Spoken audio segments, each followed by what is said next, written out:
This, that, these, those, ये चार ऐसे वर्ड्स हैं जिनके बिना आप इंग्लिश बोल ही नहीं सकते। इनका यूज़ आप डेली बेसिस पर करते ही हैं, इसलिए इनका सही यूज़ सीखना आपके लिए मस्ट है, ताकि आप कभी भी इनका यूज़ करते हुए मिस्टेक ना करें। Hi everyone, this is Dineshwari and I am your English trainer. And आज के इस क्लास में हम लोग सीखने वाले हैं use of this, that, these and those. So again आज की क्लास बहुत ही ज़्यादा इंटरेस्टिंग होने वाली है, so make sure that you watch this class till the end. And अगर आपने इस ग्रामर सीरीज़ की कोई भी वीडियो मिस कर दी है तो आप इस चैनल के प्लेलिस्ट में जाकर देख सकते हैं, सारी वीडियोस आपको एक के बाद एक मिल जाएंगी। सो चलिए इस वेरी इंटरेस्टिंग क्लास की शुरुआत करते हैं और सीखते हैं use of this, that, these, those. So this, that, these, those ये एक्चुअल में है क्या? ये होते हैं हमारे डेमॉन्स्ट्रेटिव प्रोनाउंस एंड इनका यूज़ हम करते हैं जब हम किसी चीज़ को पॉइंट आउट करते हैं, यानी कि जब हम किसी चीज़ की ओर इशारा करते हैं, किसी चीज़ को पॉइंट करते हैं, तब हम इनका यूज़ करते हैं। इनका यूज़ आज की इस क्लास में हम बहुत ही अच्छे से सीखने वाले हैं, ताकि जब भी हम इनका यूज़ करें तो सही तरीके से करें एंड इन्हें अपने स्पोकन इंग्लिश में आसानी से यूज़ कर पाए। ठीक है, सो चलिए सबसे पहले स्टार्ट करते हैं दिस एंड दैट से। ठीक है, सो दिस, दैट इनका यूज़ हम करते हैं जब हम किसी सिंगुलर चीज़ की बात करते हैं। सो इन दोनों का यूज़ होता है सिंगुलर के लिए एंड इनका यूज़ होता है प्लूरल के लिए। ठीक है, यानी कि दीज एंड दोज इनका यूज़ हम करते हैं प्लूरल के लिए। अब तक हमें सिखाया गया है कि दिस, दैट, दीज, दोज का यूज़ हम करते हैं नॉन लिविंग थिंग्स को पॉइंट करने के लिए, राइट? यानी कि जब हमें बताना हो कि कोई चीज़ है, जैसे कि मुझे बताना हो कि यह एक पेन है, तो ये एक नॉन लिविंग थिंग है, राइट? तो आज के इस क्लास में आप सीखेंगे कि केवल नॉन लिविंग थिंग्स के लिए हम दिस, दैट का यूज़ नहीं करते, बल्कि लिविंग बींग्स के लिए भी इनका यूज़ किया जाता है। बट कैसे किया जाता है ये आज के इस क्लास में हम लोग सीखने वाले हैं। सो ये क्लास बहुत ही ज़्यादा इंटरेस्टिंग होने वाली है एंड वो इंटरेस्टिंग पार्ट आपको आगे सीखने को मिलेगी। So don't skip the video, बहुत ही इंटरेस्टिंग वीडियो है एंड बहुत कुछ आपको इस क्लास में सीखने को मिलने वाला है। ठीक है, सो चलिए शुरू करते हैं। सो दिस का मतलब होता है यह, ठीक है, और इसका यूज़ हम करते हैं पास के किसी एक व्यक्ति या वस्तु को डिनोट करने के लिए, या फिर पास के किसी एक व्यक्ति या वस्तु को बताने के लिए। ठीक है, वहीं दीज का यूज़ हम करते हैं पास की एक से अधिक वस्तु को बताने के लिए। ठीक है, और इसका मतलब होता है ये, दीज मतलब ये, और इसका यूज़ किया जाता है पास के लिए, पास की एक से अधिक वस्तु को डिनोट करने के लिए या फिर पॉइंट करने के लिए। ठीक है, नेक्स्ट है हमारा दैट। दैट का मतलब होता है वह एंड इसका यूज़ हम करते हैं दूर के एक व्यक्ति या वस्तु के लिए। ठीक है, इसका यूज़ किया जाता है दूर के एक व्यक्ति या वस्तु के लिए। वहीं दोज का यूज़ किया जाता है दूर के एक से अधिक वस्तु के लिए या दूर के एक से अधिक व्यक्ति या वस्तु के लिए। ठीक है, इसका मतलब होता है वे। क्लियर है? सो अब ये जान लीजिए कि दिस एंड दीज का यूज़ किया जाता है पास की चीज़ों के लिए, वहीं दैट एंड दोज का यूज़ किया जाता है दूर की चीज़ों के लिए। ठीक है, तो पास के लिए दिस एंड दीज, ठीक है, और दूर के लिए दैट एंड दोज। क्लियर है? चलिए अब एग्जाम्पल से समझते हैं। जैसे कि मैंने कहा कि यह मेरा फ़ोन है। ठीक है, यह मेरा फ़ोन है। नेक्स्ट एग्जाम्पल है वह तुम्हारा बैग है। वहीं ये मेरी किताबें हैं और वे तारे हैं। तो इन सारे सेंटेंसेस में हमने इसका यूज़ देखना है, this, these, that and those. इन चारों का यूज़ इन चारों सेंटेंसेस में हम देखेंगे। ठीक है, सो हमारा पहला सेंटेंस है यह मेरा फ़ोन है, तो यहाँ पर यह हम बोल रहे हैं, इसलिए यहाँ पर दिस का यूज़ होगा।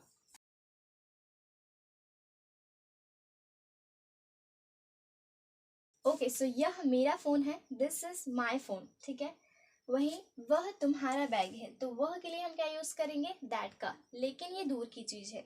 जैसे कि यहाँ पर हमने दिस कहा, तो यह मेरा फ़ोन है। जब मैं ये सेंटेंस बोलूँगी तो वो चीज़ या तो मेरे हाथ में होगी या फिर मेरे पास में होगी, तब मैं ये बोलूँगी कि दिस इज़ माई फ़ोन, यानी कि ये मेरा फ़ोन है। ठीक है, वहीं नेक्स्ट सेंटेंस है वह तुम्हारा बैग है। ठीक है, तो यहाँ पर हम दूर की चीज़ की बात कर रहे हैं, तो जिस वक्त मैं बोलूँगी तो वो चीज़ मुझसे दूर रहेगी। ठीक है, तो जब कोई चीज़ दूर में है ये बताने के लिए हम इसका यूज़ करते हैं। तो यहाँ पर हम वह बोल रहे हैं, दैट मीन्स हम यहाँ पर यूज़ करेंगे दैट का। ठीक है,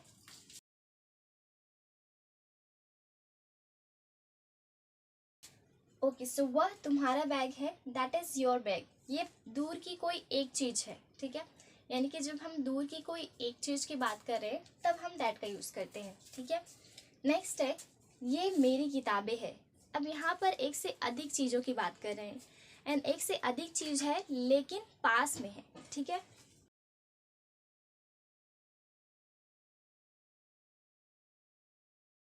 ये मेरी किताबें हैं, दीज आर माई बुक्स। जिस वक्त मैं ये सेंटेंस बोल रही हूँ तो वो चीज़ या तो मेरे हाथ में है या फिर मेरे पास में है, ठीक है। डिफरेंस बस इतना है कि कोई चीज़ पास में है एंड कोई चीज़ दूर में है। ये चीज़ पॉइंट करने के लिए हम इनका यूज़ करते हैं this that and these those का। अब नेक्स्ट है वे तारे हैं। तो वे तारे हैं तो तारे तो बहुत दूर है, राइट। तो दूर की चीज़ को डिनोट करने के लिए हम यूज़ करते हैं दैट एंड दोज का। तो एक चीज़ है तो दैट एंड एक से अधिक चीज़ें हैं तो दोज का, ठीक है। तो यहाँ पर यूज़ होगा दोज।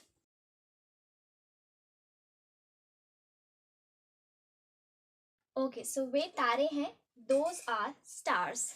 सो यहाँ पर एक चीज़ तो आपको समझ में आ गई होगी कि किसके साथ आपको इज का यूज़ करना है, किसके साथ आर का यूज़ करना है, राइट। सिंपल सी बात है, जब हम सिंगुलर की बात करेंगे तो वहाँ पर हमें यूज़ करना है इज का। एंड यहाँ पर सिंगुलर क्या है, दिस एंड दैट।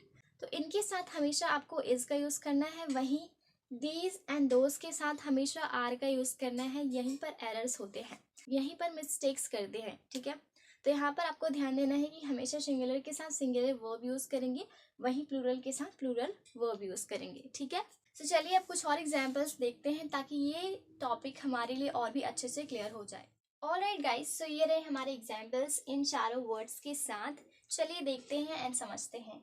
इनकी इंग्लिश मैंने लिखी हुई है एंड हिंदी में बताते चलूँगी, ठीक है। सो हमारा पहला यूज़ है जो है दिस के साथ।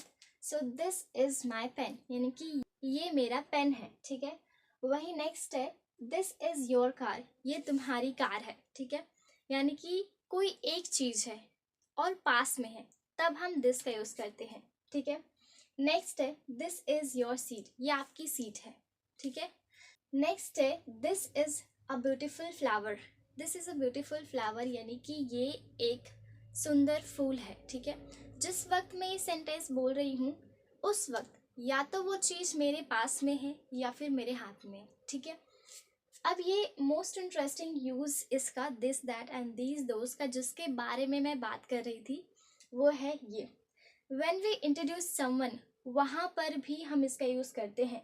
जैसे कि मुझे किसी को इंट्रोड्यूस करवाना हो, जैसे कि मुझे बोलना हो कि ये राम है, तो मैं क्या बोलूँगी, दिस इज़ राम। तो यहाँ पर हम लिविंग बींग्स के लिए भी this that and these those का यूज़ करते हैं, ठीक है। तो जब हम किसी को इंट्रोड्यूस करवाते हैं यानी कि किसी का परिचय करवाते हैं तब भी वहाँ पर दिस दैट दीज दोज का यूज़ होता है, ठीक है। सो दिस इज़ राम यानी कि ये राम है। उसी तरह से दिस इज़ माई फ्रेंड, ये मेरा दोस्त है, ठीक है। अब बात करते हैं दैट का। दैट का मतलब वह होता है दूर की एक चीज़, ठीक है। सो दैट इज़ योर हाउस, वो तुम्हारा घर है, ठीक है। That is a tall building, वो एक टॉल बिल्डिंग है यानी कि एक ऊंची इमारत है, ठीक है।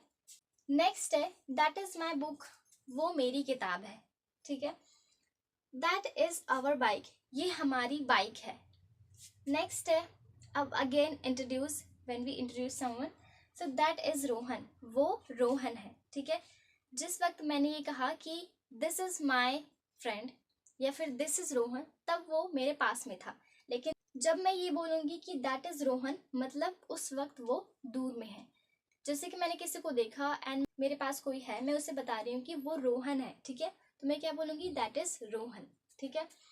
उसी तरह say that is my teacher, वो मेरे टीचर हैं, ठीक है। यानी कि कोई एक व्यक्ति वो मेरे टीचर हैं, ठीक है। अब बात करते हैं दीज की।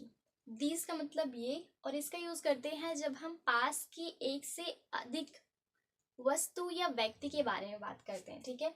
सो दीज आर माई शूज, ये मेरे जूते हैं, ठीक है। नेक्स्ट है दीज आर फ्रेश एप्पल्स, ये फ्रेश सेब है यानी कि ताज़े सेब है, ये ताज़े सेब है। नेक्स्ट है दीज आर योर बुक्स, ये तुम्हारी किताबें हैं। दीज आर वेरी टेस्टी, ये बहुत टेस्टी हैं, ठीक है। अब बात करते हैं अगेन जब हम प्लूरल की बात करें एंड किसी को इंट्रोड्यूस करें, जैसे कि दीज आर माई फ्रेंड्स, ये मेरे दोस्त हैं। जिस वक्त मैं बोल रही हूँ तो मेरे फ्रेंड्स मेरे पास में हैं, दीज आर माई फ्रेंड्स। लेकिन जब मैं ये बोलूँ कि जो मेरे फ्रेंड्स हैं वो दूर हैं, यानी कि कहीं दूर खड़े हैं और मैं यहाँ खड़ी हूँ किसी को बता रही हूँ कि वो मेरे दोस्त है, तब मैं क्या बोलूँगी, दोज आर माई फ्रेंड्स। ठीक है, पास में है तो दीज आर माई फ्रेंड्स बोलूँगी। ठीक है, एंड दूर में है तो क्या बोलूँगी, दोज आर माई फ्रेंड्स। ठीक है, अब बात करते हैं, these are our family members, ये मेरे फैमिली मेम्बर्स हैं। तो दोस्त का यूज़ भी हम इन्हीं सेंटेंसेस के साथ कर लेते हैं। जैसे कि मुझे कहना हो कि दोज आर माई शूज़, वो मेरे जूते हैं। दोज आर फ्रेश एप्पल्स, वो ताजे सेब हैं। दोज आर योर बुक्स, वो तुम्हारी किताबें हैं। दोज आर वेरी टेस्टी, वो बहुत स्वादिष्ट हैं। ठीक है, इस तरह से दोस्त का यूज़ भी हम इन्हीं सेंटेंसेस के साथ कर सकते हैं। आप इजीली बना सकते हो, इनका यूज़ कर सकते हो। ठीक है, अब बात करते हैं इसका use when we introduce someone. तो दोज आर माई फ्रेंड्स, वो मेरे दोस्त हैं, जैसे कि मैंने पहले ही आपको बताया। ठीक है, यानी कि एक से अधिक है एंड दूर है, और पास है तो दीज का यूज़ करेंगे। और वहीं those are my family members, यानी कि वो मेरे फैमिली मेम्बर्स हैं, अभी पास में नहीं है, दूर है, तब हम यूज़ करते हैं दोस्त का। एंड पास में है तब हम वहाँ पर यूज़ करते हैं दीज का। ठीक है, तो एक छोटा सा डिफरेंस है एंड बहुत ही इजी कॉन्सेप्ट है, आप इजीली इसे समझ सकते हो एंड बना सकते हो। आई होप कि आज के इस वीडियो में आपके सारे डाउट्स क्लियर हो गए होंगे एंड अब आप easily this that and these and those का यूज़ कर पाएंगे। So it's all for today, guys. I hope this class was helpful for you. If you consider that this class was helpful for you, so make sure that you hit the like button and share this class to your friends and your relatives. And if you haven't followed me, so make sure that you follow me, and thank you so much for watching this class till the end. I will meet you in the next video. Till then, bye bye, take care, keep learning, keep watching.